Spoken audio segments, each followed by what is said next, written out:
আসসালামু আলাইকুম রহমতুল্লাহ। Welcome to home of information. আমি মোহাম্মদ সাউল ইসলাম, আপনাদের টিচার অথবা মেন্টর। আজকে আরবি ইলিস্ট্রেটরের ৪র্থ পর্ব শুরু করতে যাচ্ছি। চলুন শুরু করা যাক। অলরাইট, গত ক্লাসে আমরা সিলেকশন টুল দেখেছিলাম। আজকে আমরা কন্ট্রোল ডি এর ব্যবহারটা দেখব। সো কন্ট্রোল ডি হচ্ছে কোনো একটা কাজকে রিপিট করে, তো সেটা ভালোভাবে বুঝবো আমরা প্র্যাকটিক্যালি দেখি। অলরাইট, শুরুতে আমরা একটি শেপ নিচ্ছি। শেপে ক্লিক করে নিচ্ছি, এখান থেকে রেক্ট্যাঙ্গেল টুল নিচ্ছি, দেন ড্র্যাগ করে একটি আমি শেপ নিয়ে নিলাম।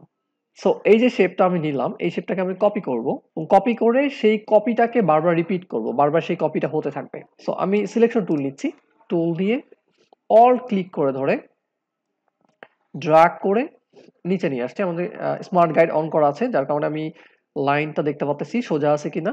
তো আমি কিছুটা জায়গা ফাঁকা রেখে ছেড়ে দিচ্ছি। অলরাইট, সো আমি এই যে কপি করলাম এবং একটু গ্যাপ রেখেছি, এই যে সেম কপিটা আবার হবে, সেম গ্যাপটাও থাকবে এবং সেম ডিরেকশন নিচের দিকেই হবে। তো এটা করার জন্য আমাকে কন্ট্রোল ধরে ডি প্রেস করতে হবে। সো যতগুলো কন্ট্রোল ধরে ডি প্রেস করব, জুম আউট করে নিচ্ছি, ততগুলো আমার শেপ তৈরি করে দেবে। আমরা একটু জুম যদি করে দেখি, দেখা যাচ্ছে যে আমি যতটুকু গ্যাপ রেখেছিলাম ঠিক ততটুকু গ্যাপই রেখে দিয়েছে এবং ডিরেকশনটা আমার নিচের দিকে ছিল কপি করাটা, ডিরেকশনটাও সেম রেখেছে। তারপর আমরা বুঝতে পারলাম যে কন্ট্রোল ডি এর মাধ্যমে সেম ডিরেকশনে সেম পজিশনে আমাদেরকে কপি করে দিবে। অলরাইট, সো এটা সিলেক্ট করে ডিলিট করে নিচ্ছি।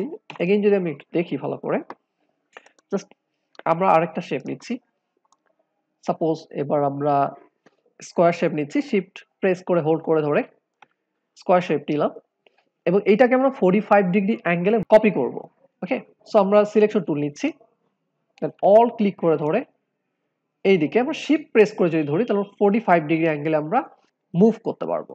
আর আমরা যদি ডান দিকে যাই শিফট প্রেস করে, তাহলে আমরা 90 ডিগ্রিতে মুভ করতে পারবো। এগুলো আমরা ডিগ্রি হিসাবগুলো জানেন সবাই। তো আমরা এপাশেও মুভ করতে পারি, এপাশেও মুভ করতে পারি, বিকজ আমরা শিফট প্রেস করে ধরেছি যাতে আমাদের প্রপোর্শন ঠিক থাকে, সোজা রাস্তায় আমরা যেতে পারি। তো 45 ডিগ্রি অ্যাঙ্গেলে আমরা আসছি, এসে কোনো গ্যাপ রাখছি না, ইন্টারসেক্ট হয়ে গেছে কারণ আমার স্মার্ট গাইড অন করা আছে। তো আমি এখানে ছেড়ে দিচ্ছি, মাউসের বাটন রিলিজ করে দিলাম, কপি হয়ে গেল, শিফট ছেড়ে দিলাম। সো এই কাজটা যে আমি করলাম, এখন যদি আমি কন্ট্রোল ডি প্রেস করি, সেম কাজটা রিপিট হবে।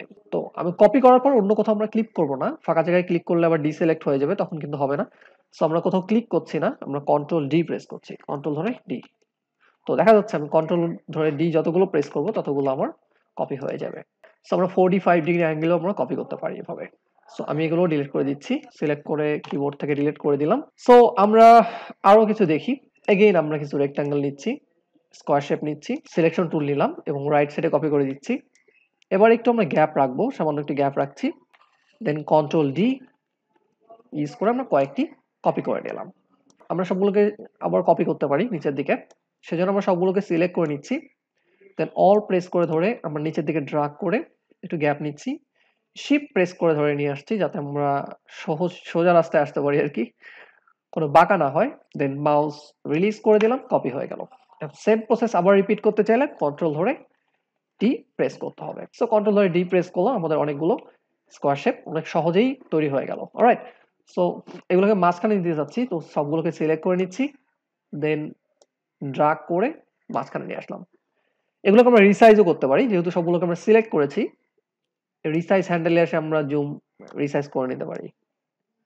ঠিক আছে, তো কন্ট্রোল জেড দিয়ে ফ্রি নিয়ে আসছি। ওকে, তো আমরা রিসাইজটা যদি প্রপোর্শন ঠিক রেখে করতে চাই, শিফট প্রেস করব, তাহলে আমাদের প্রপোর্শন ঠিক থাকবে, উইথ হাইট যেরকম ছিল সেরকম থাকবে। অলরাইট, এখন দেখবো আমরা কিভাবে ইন্ডিভিজুয়ালি সিলেক্ট করতে পারি। সাপোজ আমরা কয়েকটা কলাম সিলেক্ট করব, ফার্স্ট কলাম, দেন থার্ড কলাম, দেন ফিফথ কলাম, দেন সেভেন্থ কলাম সিলেক্ট করব। তো প্রথম কলামটা আমরা সিলেক্ট করে নিচ্ছি, ড্র্যাগ করে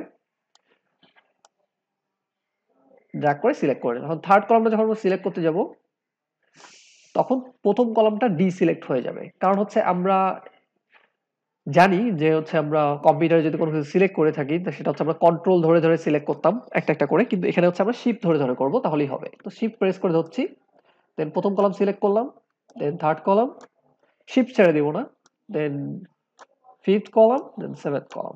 অলরাইট, তাহলে আমাদের সিলেক্ট হয়ে যাবে। এভাবে আমরা ইন্ডিভিজুয়ালি সিলেক্ট করতে পারি।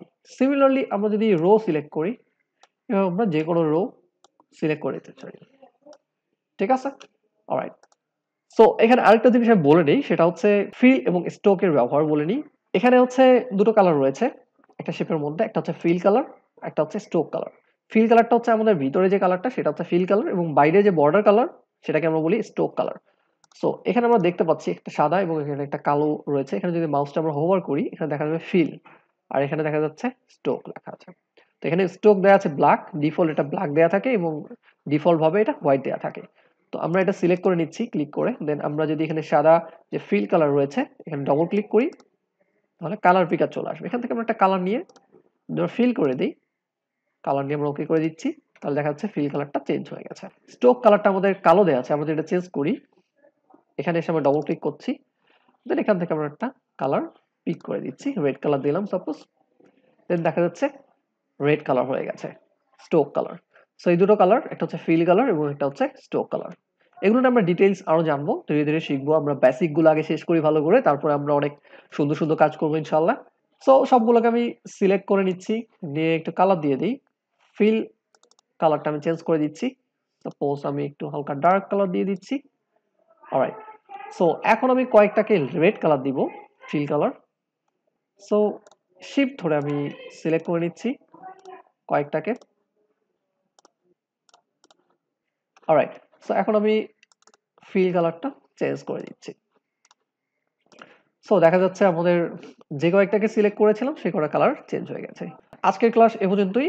নেক্সট ক্লাসে আমরা সিলেকশন টুল দেখবো ইনশাআল্লাহ, এবং আরো কিছু প্যাটার্ন তৈরি করব, আরো অনেকগুলো ডিজাইন তৈরি করব, অনেক কিছু শিখবো, ধীরে ধীরে শিখবো। সো আমরা এজন্য ধীরে ধীরে শিখছি যাতে আমরা ভালোভাবে শিখতে পারি। সো হোপফুলি সবার এই ভিডিওটা ভালো লাগবে। তো ভালো লাগলে অবশ্যই সাবস্ক্রাইব করবেন এবং লাইক করবেন, তাহলে আমি ইন্সপায়ার্ড হব। ইন্সপায়ার্ড হলে আরো বেশি বেশি আপলোড করতে পারবো, আপনাদের জন্য কন্টেন্ট তৈরি করতে পারবো। তো ভালো থাকবেন সবাই, আল্লাহ হাফেজ।